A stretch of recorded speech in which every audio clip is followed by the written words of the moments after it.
Eu gostaria de convidar a todos a abrirem as suas Bíblias no Evangelho de Mateus, capítulo 14. Nós vamos ler dos versos 22 a 33. Mateus 14, 22 a 33.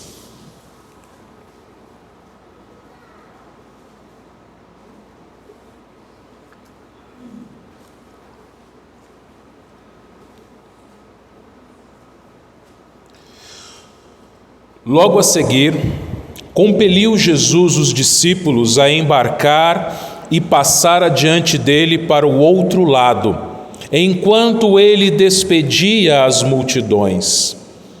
E despedidas as multidões, subiu ao monte a fim de orar sozinho. Em caindo a tarde, lá estava ele só. Entretanto, o barco já estava longe, a muitos estádios da terra, açoitado pelas ondas, porque o vento era contrário. Na quarta vigília da noite, foi Jesus ter com eles, andando por sobre o mar. E os discípulos, ao verem-no andando sobre as águas, ficaram aterrados e exclamaram: "É um fantasma!" E tomados de medo, gritaram. Mas Jesus imediatamente lhes disse: "Tende bom ânimo, sou eu, não temais." Respondendo-lhe Pedro disse: "Se és tu, Senhor, manda-me ir ter contigo por sobre as águas." E ele disse: "Vem." E Pedro, descendo do barco, andou por sobre as águas e foi ter com Jesus. Reparando, porém, na força do vento, teve medo e, começando a submergir, gritou: "Salva-me, Senhor!" E prontamente Jesus, estendendo a mão, tomou e lhe disse: "Homem de pequena fé, por que duvidaste?" Subindo ambos para o barco, cessou o vento. E os que estavam no barco o adoraram, dizendo: "Verdadeiramente és Filho de Deus." Senhor, mais uma vez, diante do Senhor, queremos pedir, ó Pai, a Tua misericórdia, a Tua graça, o Teu Espírito Santo nos ensinando, falando conosco, Pai. Acalma os nossos corações, que possamos estar atentos, focados à Tua voz nesse momento. É isso que eu te peço em nome de Jesus, amém. The Chosen, em português, O Escolhido, é uma série de televisão que retrata a vida de Jesus. Essa série ela se tornou muito famosa e muito elogiada, tendo até mesmo seu próprio aplicativo para que as pessoas pudessem assistir. E, interessantemente, eu nunca assisti essa série, ou pelo menos nunca tinha assistido nada dela até esta semana. Pela providência de Deus, eu estava olhando alguma coisa no YouTube e apareceu para mim aquelas recomendações, aquelas ideias, que o YouTube coloca, aqueles shorts, são aqueles vídeos curtos, mostrando, vejam, eu não procurei isso, mas pela providência de Deus apareceu, mostrando como foi feita a cena desta série em que Jesus andava sobre as águas. E é interessante o seguinte, que isso me fez baixar o aplicativo e assistir a parte completa deste episódio, não o episódio todo, mas esta parte onde Jesus andava por sobre as águas. Muito bem feita a série, é verdade. Só que uma coisa que você não vê na série são os efeitos especiais. Se você já assistiu, especialmente se você já assistiu este episódio, você percebe que é muito bem feito. Parece de fato que Jesus, ou que o personagem ali que interpreta Jesus, o ator que interpreta Jesus, está andando sobre as águas. É muito bem feito. Só que a gente olha no vídeo que eu falei anteriormente, nada além de tablados, de placas de EVA, cobertas pela água onde ele pisa. Tudo é efeito especial. Isso mostra, meus irmãos, o seguinte, que por mais que filmes, séries e novelas bíblicas possam tentar retratar a palavra de Deus, não são a palavra de Deus. Não estou dizendo para você que você não pode assistir essas coisas. Não há problema nenhum você assistir. Mas desde que você seja bereano, um crente bereano, e vá conferir com as Escrituras. O que não pode acontecer é você assistir uma série, um filme ou uma novela bíblica e não ler a sua Bíblia. Porque ali existe todo um roteiro que eles acrescentam vários diálogos, várias situações e até personagens que não estão na Bíblia. Então, quando você fica sabendo que aqueles personagens, aqueles atores que interpretaram Jesus e Pedro naquela série não andaram sobre as águas, mas na verdade eles estavam apenas pisando em tatames de EVA, você fala, perdeu a graça, descobrimos qual é o truque. Mas na Bíblia não. Na Bíblia é diferente. A Bíblia é a verdade. E se a Bíblia diz que Jesus andou sobre as águas e chamou Pedro para andar sobre as águas com ele, é porque não houve nenhum efeito especial. Não havia um piso de vidro, não havia uma placa, um tatame de EVA, não haviam efeitos especiais como grandes ventiladores que eles usam na televisão, no cinema, para simular o vento. Não era uma piscina, mas era de fato o mar da Galileia. O mar da Galileia, que comumente, até hoje, é acometido por tempestades pelo seu formato geográfico cercado de montanhas, abaixo do nível do mar, mais de 200 metros abaixo do nível do mar. Então é um lugar que, pela criação de Deus, vai ter tempestade. Só que mesmo naquela condição de tempestade, mesmo homens acostumados com a tempestade, pescadores acostumados com o mar da Galileia, eles sentiram medo. Mesmo que você esteja acostumado a apanhar na vida, às vezes você vai sentir medo, às vezes você vai sentir temor, às vezes você vai ficar assustado. Mas, meus irmãos, esse texto nos mostra 3 verdades pelas quais não precisamos sentir medo. Nós temos estudado domingo à noite a série Discipulado no Evangelho de Mateus e o tema de hoje é discípulos medrosos. Eu gostaria de destacar 3 verdades aqui.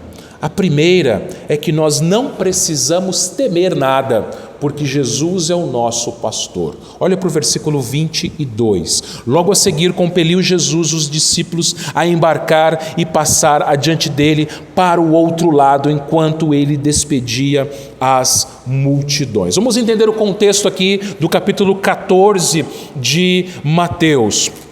Jesus ele fica sabendo, lá no versículo 12, que João Batista, seu parente, alguns dizem que era seu primo, João Batista, havia sido morto pelo rei Herodes. É claro que aquilo abalou Jesus, é claro. E aí no versículo 13, Jesus então ele se retira num barco e ele vai para um outro lugar. E quando ele chega nesse lugar, ele se depara com multidões. E Jesus não manda multidões embora, você já aprendeu isso. Jesus, mesmo querendo um momento ali de descanso, ele não manda as multidões embora, ele se compadece dela. Ele, no versículo 14, cura os seus enfermos. E aí, a partir do versículo 15, quando começa a entardecer, Jesus então diz para os seus discípulos, os discípulos, aliás, chegam para Jesus e falam o seguinte: mestre, manda esse pessoal embora porque eles têm que comer e não tem lugar para comprar comida aqui. E Jesus disse o seguinte: alimentem eles vocês. Senhor, mas não dá, é muita gente. 5.000 homens, fora mulheres e crianças. Alguns estudiosos vão dizer que chegavam de 15 a 20 mil pessoas. E você conhece a história. Um rapazinho, 5 pães, 2 peixes. Jesus toma aquele pequeno lanche, ele agradece a Deus, ele parte e ele alimenta aquelas pessoas e ainda sobram 12 cestos cheios. Coisa maravilhosa, certo? Mas olha, uma coisa que chama a nossa atenção. O versículo 19 de Mateus 14 diz assim: e tendo mandado que a multidão se assentasse sobre a relva, tomando os 5 pães e 2 peixes, erguendo os olhos ao céu, os abençoou. Depois de ter partido os pães, deu aos discípulos e estes às multidões. Onde é que Jesus alimentou as multidões? Na relva. Isso nos faz lembrar Salmo 23, versículo 2. Ele me faz repousar em pastos verdejantes. Sim, o Senhor é aquele que nos dá o descanso. O Senhor é aquele que supre as nossas necessidades. O Senhor é o nosso pastor. Só que a segunda parte do Salmo 23, 2 diz: leva-me para junto das águas de descanso. Opa! Se você é um pouco mais atento, você vai perceber que parece haver uma contradição aqui.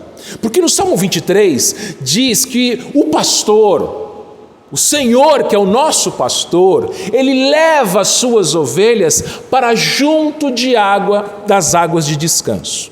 Quando eu olho para o versículo 22 de Mateus 14, diz que Jesus, logo a seguir, ele compeliu os discípulos a embarcar e a passar adiante para o outro lado. Espera aí, mas Jesus sabia que haveria uma tempestade, que eles teriam que enfrentar uma tempestade. As águas para onde Jesus mandou aqueles discípulos não eram águas de descanso, muito pelo contrário, eram águas tempestuosas, turbulentas. E o que chama a nossa atenção também, meus irmãos, nesse texto, é este verbo, compeliu. Compeliu. Sabe o que é compelir? Obrigou. Jesus obrigou seus 12 discípulos a pegarem o barco e atravessarem o mar da Galileia. Na verdade não é um mar, né? Ele é um lago bem grande, de água doce, mas por causa desse movimento de tempestades que são comuns ali, formam-se ondas. Então nomearam aquele lago enorme, que também é chamado de Lago de Genezaré, de Mar da Galileia. Então eles tinham atravessado de um lado para o outro, com seu barquinho de pesca. E Jesus obrigou eles a fazerem isso. Aí você pode talvez pensar: não, pastor, mas Jesus não obriga ninguém. Jesus, ele fala com amor. Bom, deixa eu te falar 3 coisas aqui.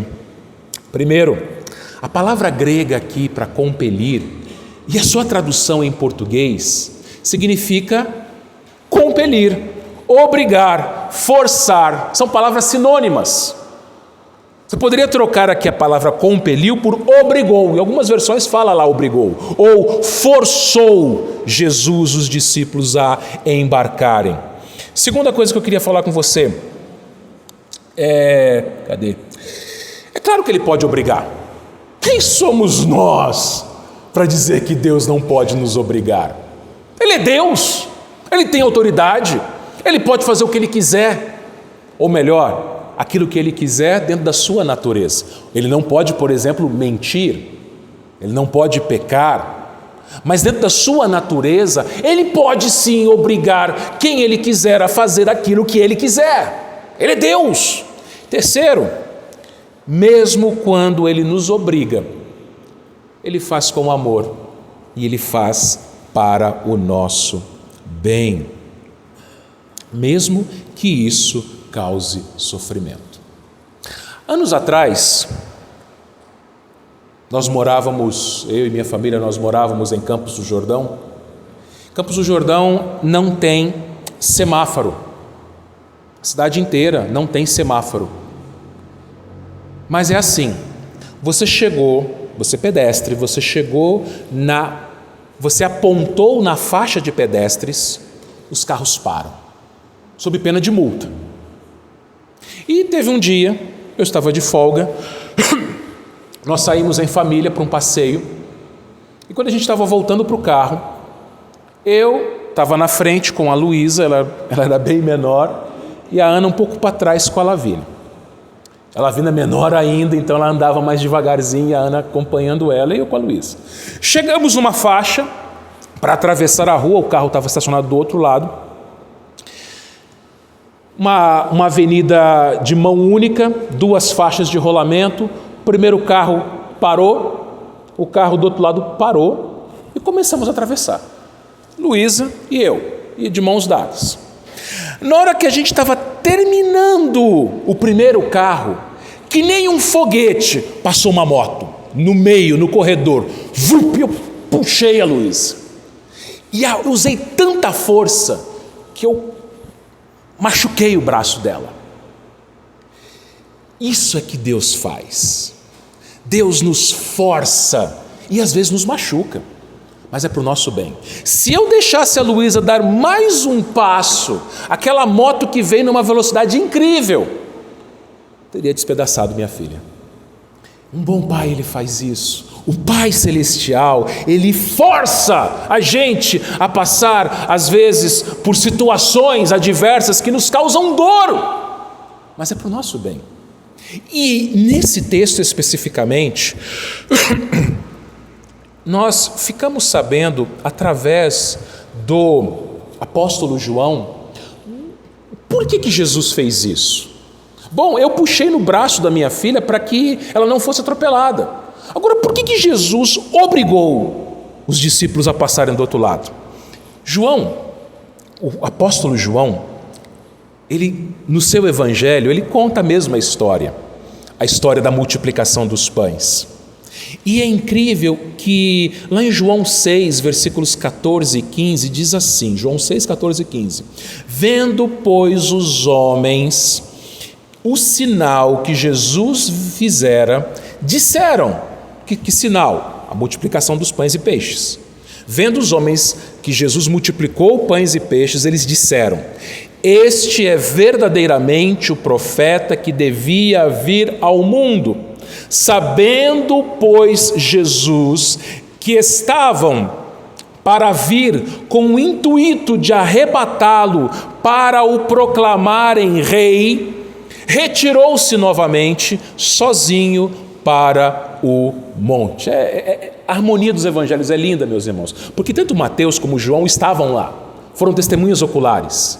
Eles foram obrigados por Jesus. Só que Mateus, ele fala que eles foram obrigados, e João fala um detalhe que Mateus não fala, que depois que os homens comeram os pães e os peixes, eles viram Jesus ali e falaram assim: é o nosso rei, é o nosso rei, vamos proclamar o rei, ele nos dá pão, é o nosso rei.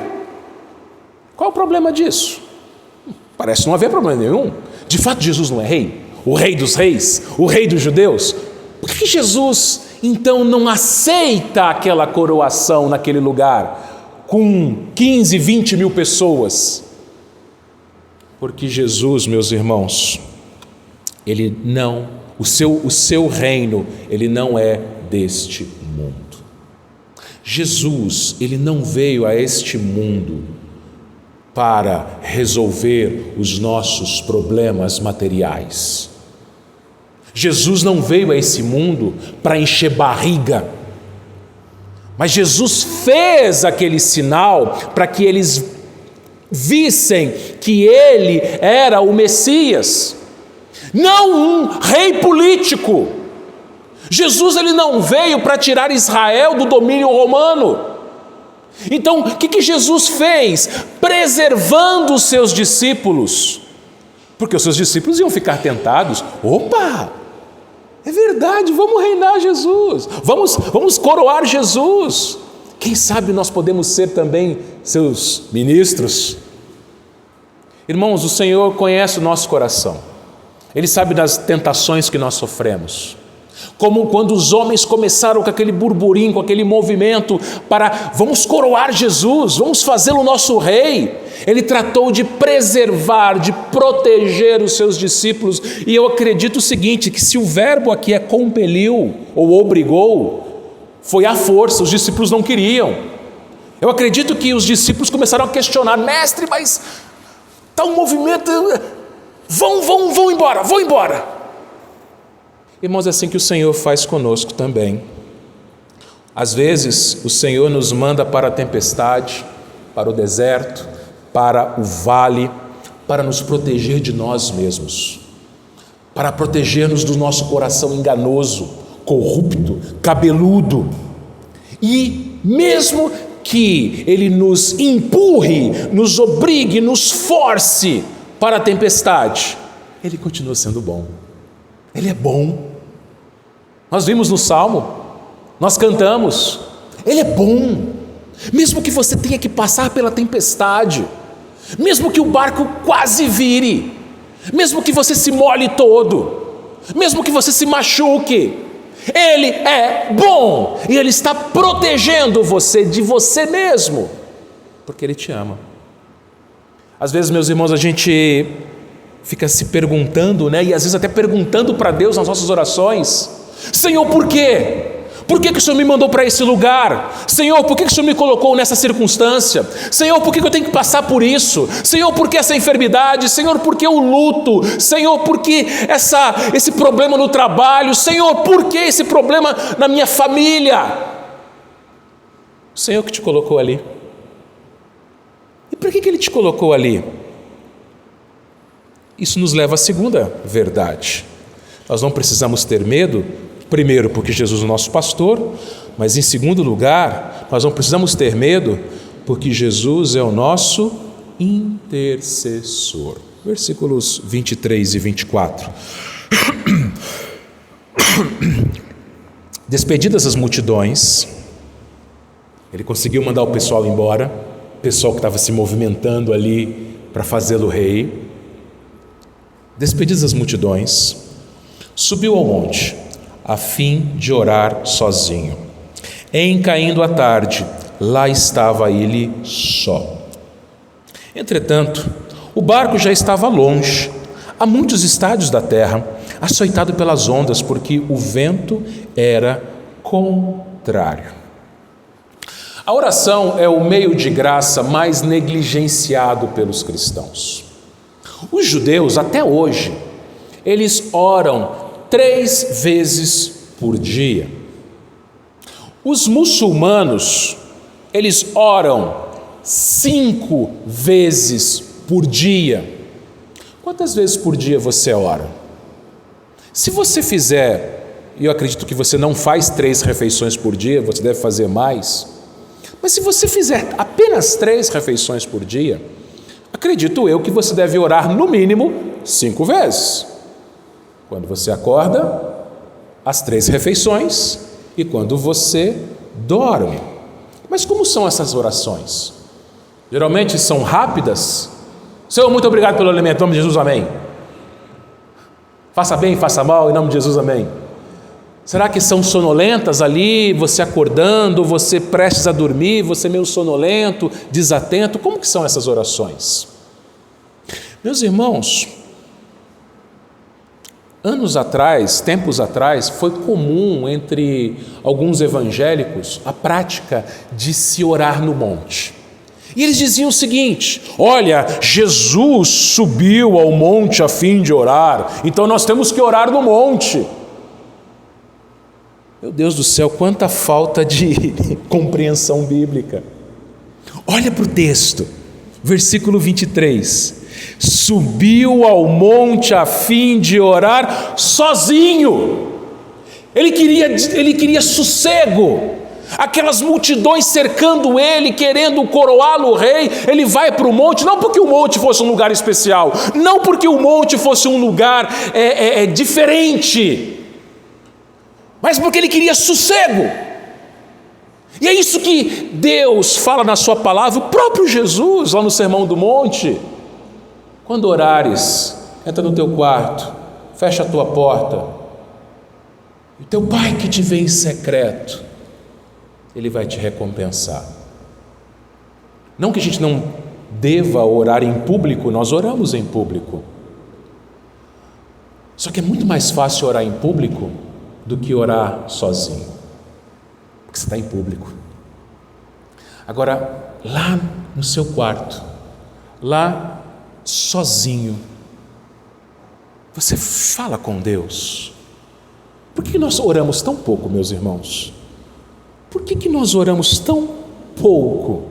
Mateus 6,6 disse, né? Tu, porém, quando orares, entra no teu quarto, fechada a tua porta, orarás a teu Pai que está em secreto, teu Pai que te vê em secreto te recompensará. Por que nós oramos tão pouco? Nós não falamos com o nosso Pai. Será porque nós não o amamos? Será porque nós não temos assunto? Será que a gente gosta mais de falar com outras pessoas do que falar com o Deus? Nós cantamos isso também. Falar com Deus encontra paz. E quem não quer paz? Irmãos, o Senhor Jesus Cristo é o nosso padrão de oração. Não houve nenhum homem na história da humanidade com agenda tão cheia quanto Jesus.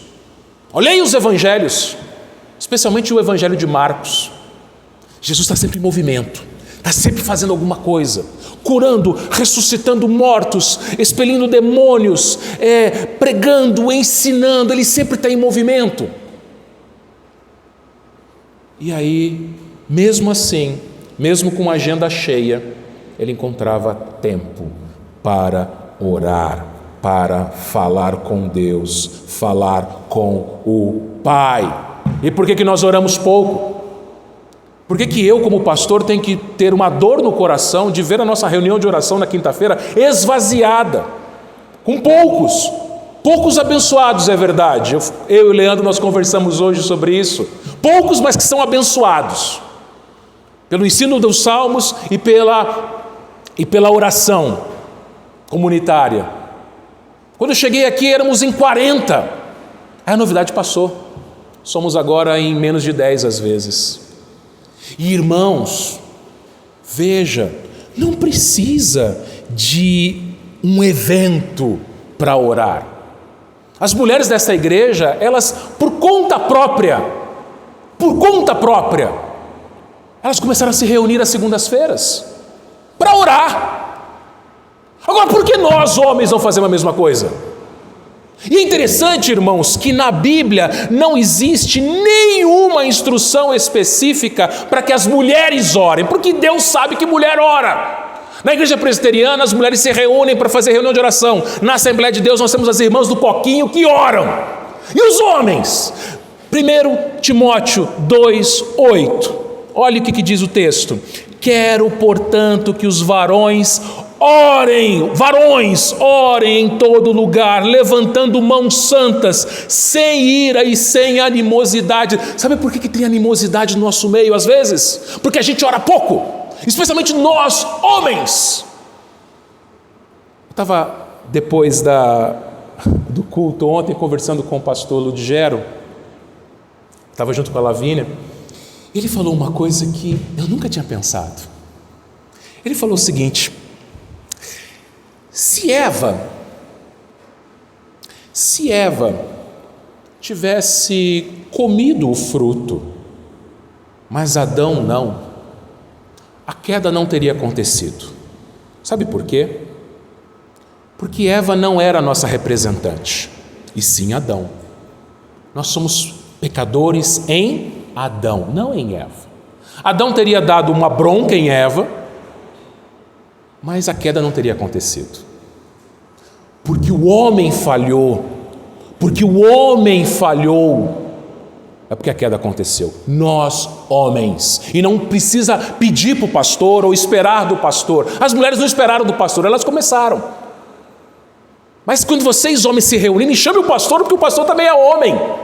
Nós precisamos orar, meus irmãos. Se Jesus, que era Jesus, que é Deus, Ele orava, por que a gente não ora? Será que nós somos melhores do que Jesus?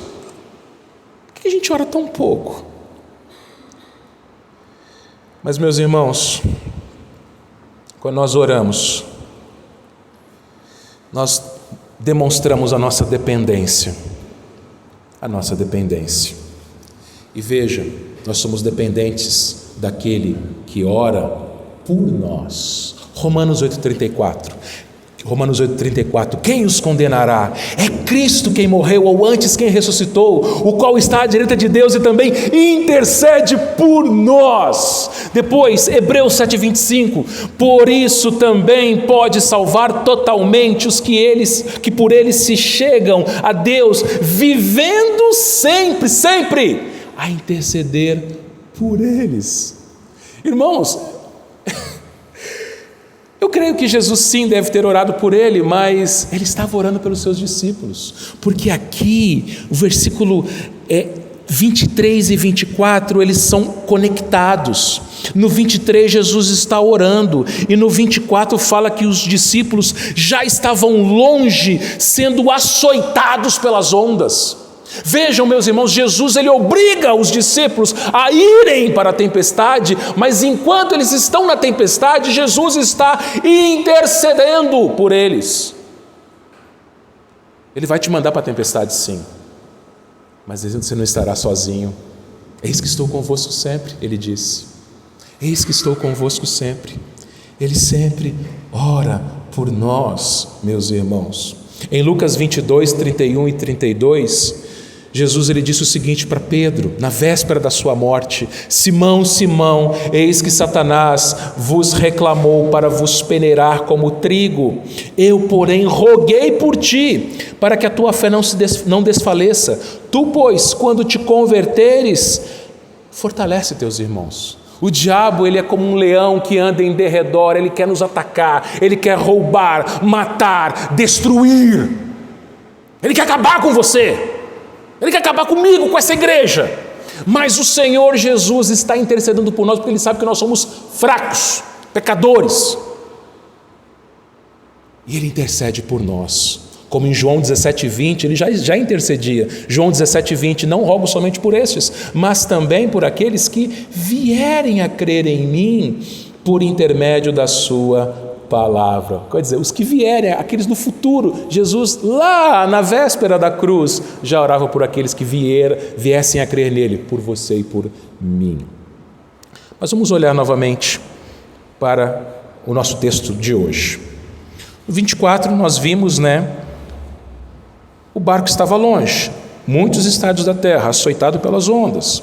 No 25, na quarta vigília da noite, foi Jesus ter com eles, andando por sobre o mar. Vejam, Jesus ele é o nosso pastor, Jesus ele é o nosso intercessor, e a terceira verdade que esse texto nos ensina é que Jesus é o nosso socorro. Socorro bem presente nas tribulações. Jesus ele foi até eles, andando sobre o mar. Mas sabe o que chama a nossa atenção? Que Jesus demorou. Ao cair da tarde, Jesus despediu as multidões, obrigou os discípulos a navegarem, e na quarta vigília da noite é que Jesus vai até os discípulos. Bom, vamos entender uma coisa aqui. Mais ou menos então ali 5, 6 horas da tarde é que os discípulos então pegam o barco e vão navegar. 5, 6 horas da tarde. Vamos botar 6, tá? O que é quarta vigília da noite? Os judeus, eles dividiam o dia em 12 horas, certo? Das 6 até as 18. E à noite eles dividiam em 4 vigílias. Primeira vigília da noite, das 18 às 21. Segunda vigília da noite, das 21 às 0 hora. Terceira vigília da noite, das 0 horas às 3 da manhã. Quarta vigília da noite, das 3 da manhã às 6 da manhã. Ou seja, Jesus demorou de 9 a 12 horas para ir até os discípulos. Ele não podia ter ido na hora que começou a tempestade, ele sabia a hora da tempestade. Ou então ele não podia ter evitado que eles passassem pela tempestade. Por que Jesus demora tanto? Por que Jesus demorou tanto para ir até os seus discípulos socorrê-los? Bom, Jesus não é negligente, Jesus não é cruel. Jesus, meus irmãos, pela sua providência, pela providência de Deus, Ele tem total controle sobre todas as coisas. Ele é o Deus Todo-Poderoso. E Jesus, meus irmãos, vejam, não foi uma caminhadinha. As academias, elas abrem bem cedo, né? 6 horas da manhã, acredito eu. Você vai ali no Parque dos Pioneiros, esse horário já tem gente caminhando. Talvez alguns de vocês tenham essa prática de fazer atividade física bem cedo. Jesus deu uma caminhada, meus irmãos, sabe de quanto? Qual foi a distância que ele caminhou? João 6,19 nos responde: tendo navegado uns 25 a 30 estádios, eis que viram Jesus andando por sobre o mar, aproximando-se do barco, e ficaram possuídos de temor. 25 a 30 estádios, cada estádio tem 200 metros, era uma medida de distância, cada estádio 200 metros, faça a conta. Jesus caminhou, meus irmãos, de 5 a 6 quilômetros sobre as águas. Sabe por que Jesus fez isso? Por que Jesus não pegou um barco? Por que ele não esperou os discípulos chegarem? Por que Jesus fez isso, irmãos? Para mostrar para os discípulos que Ele é o Deus do impossível e que Ele capacita os seus discípulos a fazerem o impossível. Jesus, ele vai caminhando sobre as águas de propósito, para mostrar para os discípulos quem Ele era. Ele é aquele que é o único capaz de quebrar a lei da gravidade. Ele criou a lei da gravidade, então Ele pode quebrá-la. Se você pisar sobre a água, você vai afundar. Ele não. Ele pisa e Ele permanece em pé. E Ele caminhou de 5 a 6 quilômetros sobre as águas. Irmãos, sabia que o Deus que você crê, que vocês creem, que nós cremos, é o Deus do impossível. É o Deus que não tem limite para Ele. É o Deus que não existe nada difícil para Ele. O Deus que nós cremos pode fazer tudo conforme a sua natureza. O Deus que você crê, Ele pode converter o filho mais rebelde, pode transformar o coração do marido mais distante do Senhor, pode curar a enfermidade se for da vontade dEle, se for para a glória dEle. Ele pode transformar uma cidade. E essa é a minha oração para Adamantina. Debaixo do tapete dessa cidade tem muita podridão, muita sujeira, muito pecado. E não pense você, a nossa igreja é pequena, 70 membros, pouco mais que isso. Irmãos, Jesus, ele usou 12 homens, apenas 12 homens. Eles não tinham formação teológica, eles não tinham feito seminário, eles não tinham nenhuma qualidade humana, eles eram medrosos, eles negavam, eles duvidavam. Mas Jesus deu o Espírito Santo para eles, e esses homens abalaram o mundo. Você lembra? Quando eles chegaram num lugar e disseram: eis que chegaram aqui aqueles que transtornaram o mundo. A minha oração é que esta igreja transtorne a Adamantina. A minha oração é que essa igreja, cada um de vocês, cada um de nós, você pode pensar: Senhor, pastor, mas quem sou eu? De fato, quem é você? Mas Jesus, pelo Espírito Santo, Ele colocou o Espírito Santo dentro de você. E quando você chega num lugar, é Deus quem chega. Porque Deus está dentro de você. O Espírito dEle está dentro de você. Quando você fala, é Deus quem fala através de você. Quando você age, é Deus quem age através de você, para a glória dele. Então sim, meus irmãos, eu creio que Deus pode transformar essa cidade através dessa pequena igreja. Ele é o Deus do impossível, Ele é aquele que anda sobre as águas. Pode ter alguma coisa mais difícil do que andar sobre as águas? Mas nós precisamos olhar para eles, meus irmãos. Olha só, o texto nos diz o seguinte: quando eles viram Jesus, eles não o reconheceram, versículo 26, e eles gritaram. No 27 ele disse: tem de bom ânimo, sou eu, não temais. Como é bom ouvir a voz de Jesus. Sou eu. Sabe quando aquele filho, aquela filha tem um pesadelo e acorda no meio da noite apavorado, e você, pai, você, mãe, vai até o quarto do seu filho, abraça o seu filho, a sua filha e fala: papai está aqui, mamãe está aqui, sou eu, não tenha medo.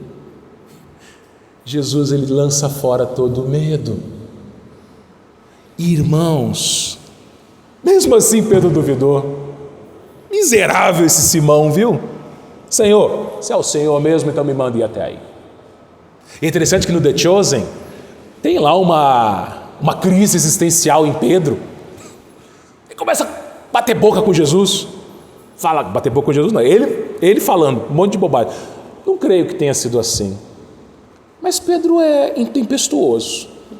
Pedro é ousado. Pedro é arrogante. É o Senhor mesmo, deixa eu ir aí. Jesus, vem, pode vir. E Pedro, versículo 29, descendo do barco, andou por sobre as águas e foi ter com Jesus. Pedro fez o impossível. O único pecador que andou sobre as águas.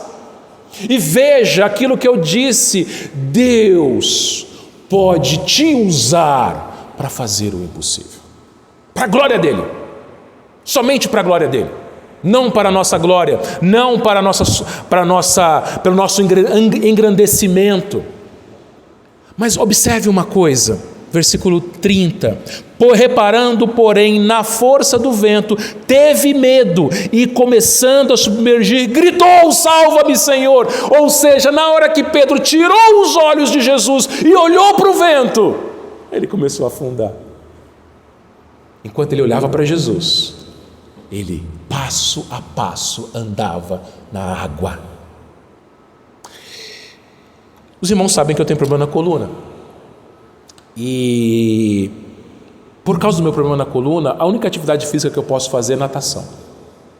Então eu faço natação já há 3 meses.